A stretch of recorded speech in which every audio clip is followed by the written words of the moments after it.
Ok, vamos começar com uma história que, olha, parece inacreditável mesmo. Pittsburgh, lá nos Estados Unidos, em 1995. Dois caras resolveram assaltar um banco. Hum, E o detalhe, em plena luz do dia, sem máscara, sem nada.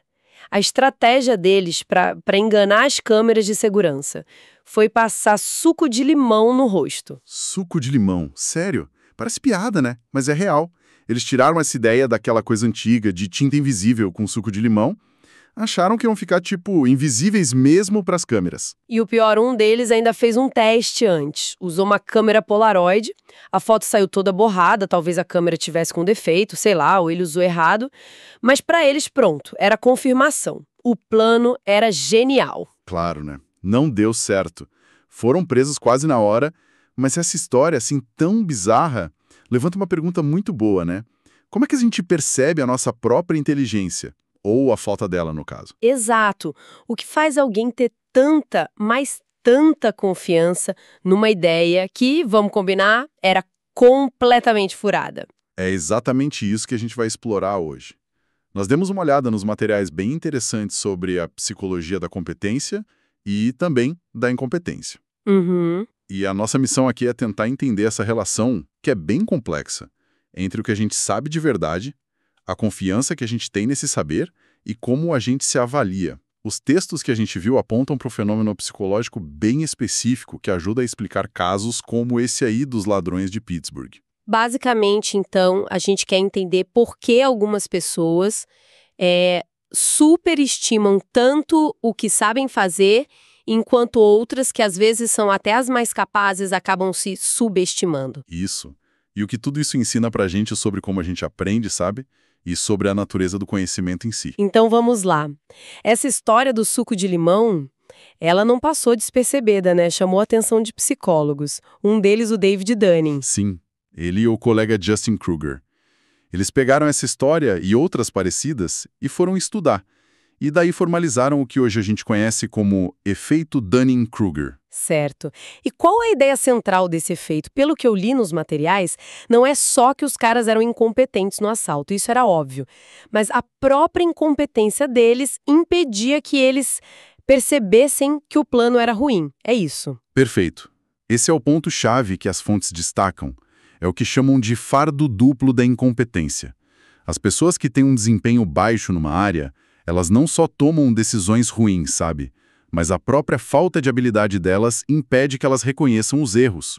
Ah, entendi. Elas ficam com uma impressão totalmente errada, inflada da própria capacidade. Quer dizer, a ferramenta que está faltando, a competência, é justamente o que impede a pessoa de ver que falta essa ferramenta. Vira um ciclo vicioso, né? É uma ótima forma de colocar. Exatamente. E as pesquisas que eles fizeram, lá no fim dos anos 90, deram uma base científica para isso. Fizeram testes em várias áreas e confirmaram esse padrão. Mas o curioso é que essa ideia não é tão nova assim. Como assim não é nova? Os materiais que a gente analisou trazem umas observações bem mais antigas. Tem registros de pensadores mais de um século antes desses estudos que já falaram algo parecido. Sério? Sim, aquela ideia de que a ignorância gera confiança com mais frequência do que o conhecimento. Isso já circulava, sabe? É fascinante ver como essa intuição mais antiga, né, bate com a pesquisa moderna. Parece que não saber, paradoxalmente, dá mais confiança. E tem um gráfico que os materiais mencionam que ajuda muito a visualizar isso, né? É bem interessante. Imagina um gráfico com dois eixos. Uhum. O horizontal é o conhecimento real da pessoa sobre um assunto, vai do 0 até o nível de especialista. Entendi. E o vertical mede a autoconfiança, o quanto a pessoa acha que sabe. A curva que liga esses dois eixos, nossa, aí a coisa fica muito interessante. No comecinho, conhecimento zero, confiança zero. Lógico, né? Mas aí a pessoa começa a aprender só um pouquinho, pega um conhecimento bem superficial. E a confiança vai lá pra cima. Dispara. Totalmente desproporcional ao pouquinho que ela aprendeu. É o que as fontes chamam de pico da estupidez. Ou monte da ignorância confiante, algo assim. Exato. Nesse ponto a pessoa, com aquele verniz de saber, já se sente quase um expert. Acha que dominou tudo. A gente vê isso direto, né? Com certeza. Mas a jornada nesse gráfico não para aí, né? Se a pessoa continua, se ela persiste e começa a se aprofundar de verdade naquele assunto, ela inevitavelmente dá de cara com a complexidade real daquilo. Aí a ficha cai. Cai mesmo. Aquele excesso de confiança do começo começa a desmoronar. A pessoa entra no que chamam de vale do desespero. Vale do desespero? Nossa. É, a confiança despenca porque a pessoa percebe o tamanho do que ela ainda não sabe. É o momento do só sei que nada sei. Uma frase famosa, né? Embora as fontes até lembrem que atribuir ela direto ao Sócrates talvez não seja tão preciso historicamente. Interessante. Mas o problema é que essa fase é muito desconfortável. Muita gente desiste aí, abandona o aprendizado. É um ponto crítico mesmo. Perceber a própria ignorância pode ser meio paralisante. Mas, como diz aquele ditado popular meio de brincadeira, né? Busquem conhecimento. A mensagem, no fundo, é essa. Tem que persistir para passar dessa fase. Sem dúvida. E para quem persiste, para quem atravessa esse vale, a curva volta a subir, só que de um jeito diferente. Aí entra na rampa da iluminação ou encosta da sabedoria. Ah, bom. Conforme o conhecimento real vai aumentando de forma sólida, a confiança também volta a crescer. Mas agora de um jeito mais calibrado, mais realista, proporcional ao que a pessoa realmente sabe. É um crescimento mais maduro, digamos. Mas isso não é só uma teoria, né? Como foi que eles viram essa curva funcionando na prática? Tem estudos? Sim, os materiais detalham vários experimentos. Em alguns, o pessoal fazia umas tarefas tipo de lógica, gramática, até avaliar piada, se era engraçada ou não. E depois tinham que dizer como achavam que tinham ido, se autoavaliar. Certo. E o fascinante é a consistência do que eles encontraram. Foi muito claro. E o que eles acharam? Conta aí. Olha, sistematicamente, quem ia pior nas tarefas, quem tinha o desempenho mais baixo, tendia a superestimar muito as próprias habilidades, a própria nota. Achavam que tinham ido bem melhor do que foram. Nossa! E o contrário também.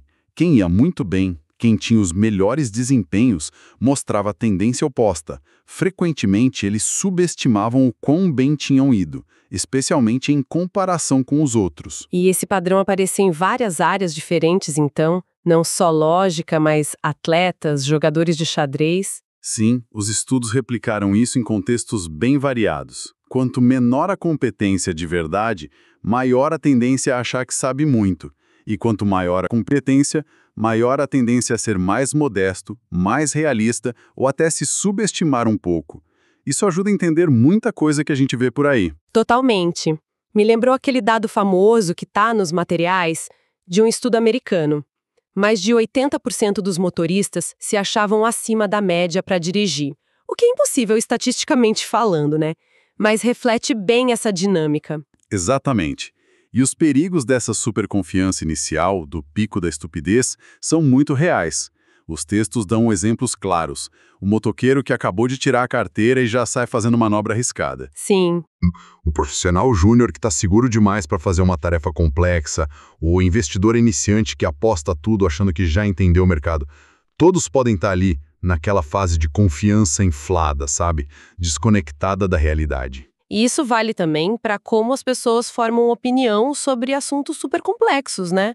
Os materiais falam disso, tipo debates sobre vacina, aquecimento global ou até terraplanismo. Sim, sim. Pessoas com informação superficial, às vezes de fontes duvidosas, tipo o grupo de mensagem, mas que desenvolvem uma convicção enorme, falam como se fossem especialistas no assunto. Exato.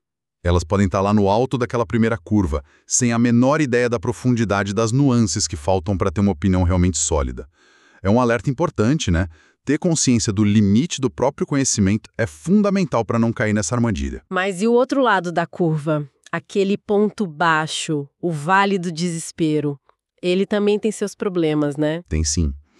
E é nesse ponto, de confiança baixa, que pode surgir outro fenômeno que os materiais discutem. A famosa síndrome do impostor. Ah, já ouvi falar. Mesmo uma pessoa sendo competente, às vezes até muito qualificada, ela se sente uma fraude.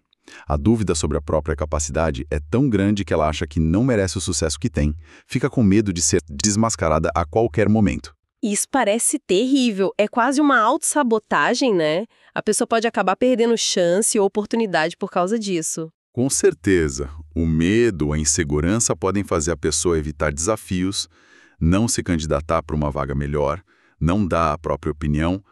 É um obstáculo bem real, mesmo para quem já passou daquela fase da ignorância superconfiante. E falando em desafios, os materiais também mostram que, mesmo quem avança muito na curva, quem acumula muito conhecimento, muita inteligência, não está livre de dificuldades. Quer dizer, ser muito inteligente ou saber muito também tem suas complicações.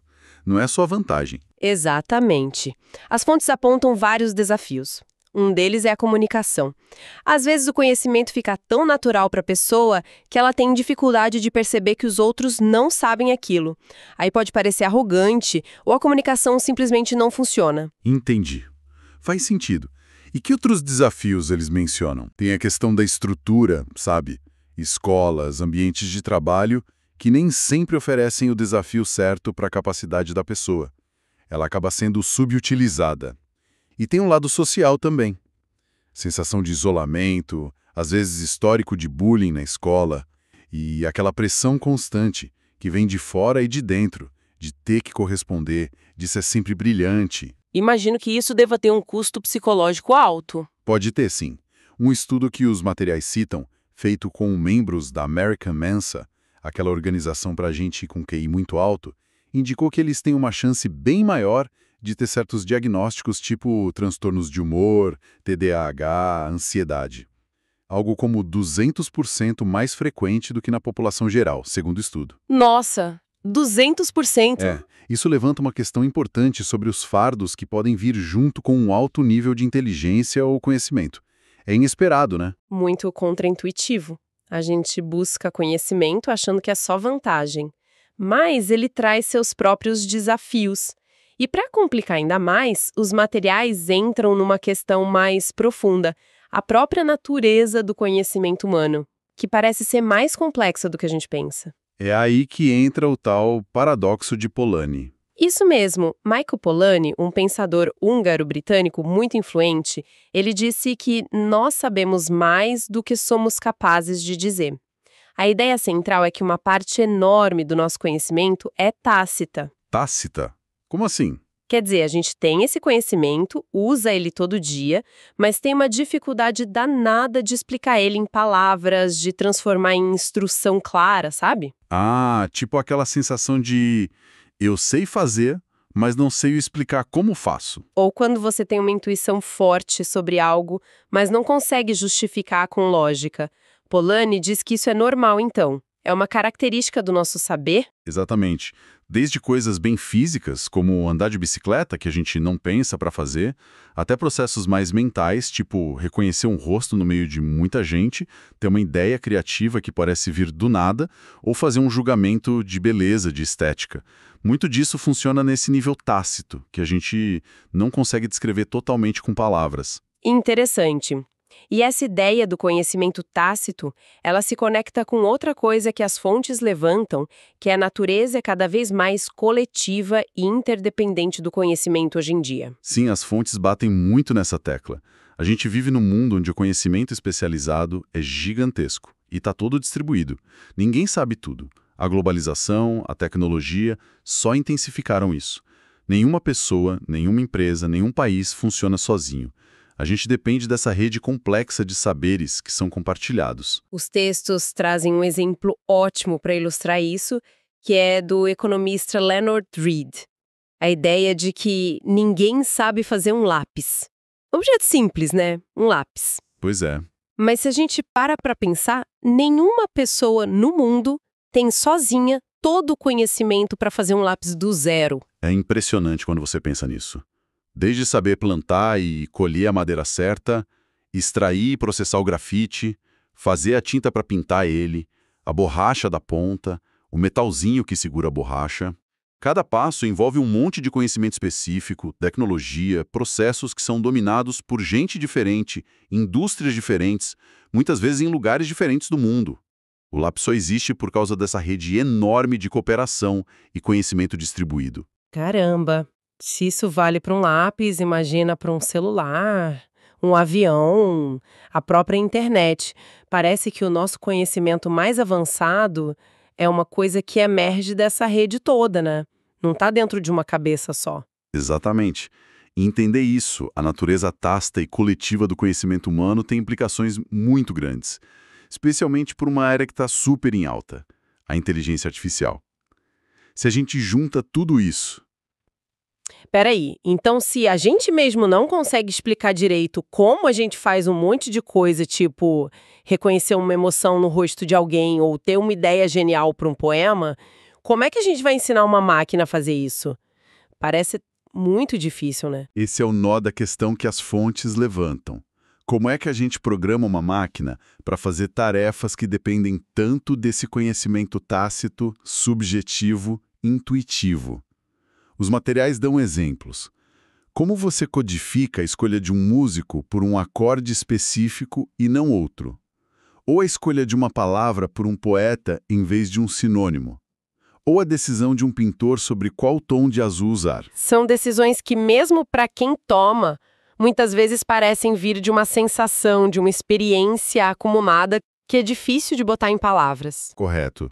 Se nem o criador humano consegue explicar todo o processo por trás dessas escolhas que parecem sutis, como é que a gente traduz isso para algoritmo, para regra explícita que uma máquina possa seguir, para replicar não só a função, mas a nuance, a criatividade, o julgamento humano? Essa dificuldade em capturar e codificar o conhecimento tácito e em mapear essa rede complexa de saber coletivo de onde ele vem, talvez seja um dos maiores desafios para a IA chegar num nível mais profundo de entendimento, de raciocínio, de criatividade que seja realmente parecido com o nosso. Fascinante. E dá um frio na espinha também. Bom, então a gente fez uma viagem e tanto hoje, hein? Começamos com a confiança cega lá dos ladrões de banco, passamos pelo efeito Dunning-Kruger e os perigos do pico da estupidez.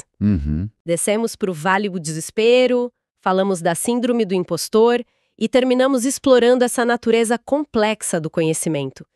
Meio tácito, inexplicável e, no fundo, coletivo, interdependente.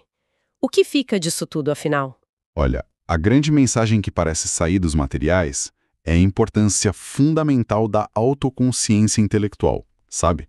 Reconhecer os limites do que a gente sabe, aceitar o tamanho do que a gente não sabe e não ver isso como uma falha, mas como o ponto de partida para aprender de verdade. Cultivar a humildade intelectual parece ser o caminho. Então, aprender não é só acumular informação, mas também entender melhor a nossa relação com essa informação e com a nossa própria ignorância. É isso. Exatamente. Apesar dos desafios psicológicos que aparecem no caminho, a armadilha da superconfiança, o buraco da dúvida que paralisa, as pressões sociais e apesar da complexidade toda do saber, buscar conhecimento continua sendo essencial. Os benefícios são enormes: tomar decisões melhores, se adaptar às mudanças do mundo, ter interações mais ricas.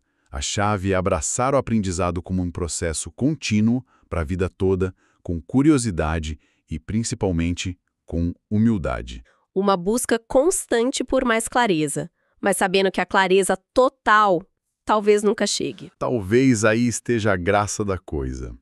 E para deixar uma última reflexão, amarrando tudo isso que a gente falou sobre conhecimento tácito e coletivo, se uma parte importante do nosso saber individual a gente nem consegue explicar direito, e se o nosso conhecimento mais avançado nasce dessa rede complexa de interdependência humana, que nível de confiança e que tipo de cuidado a gente deveria ter ao lidar com sistemas, sejam eles de inteligência artificial ou mesmo grandes organizações humanas que tentam formalizar, codificar, automatizar ou replicar o entendimento humano, especialmente naquelas partes mais sutis, subjetivas, que dependem tanto do contexto.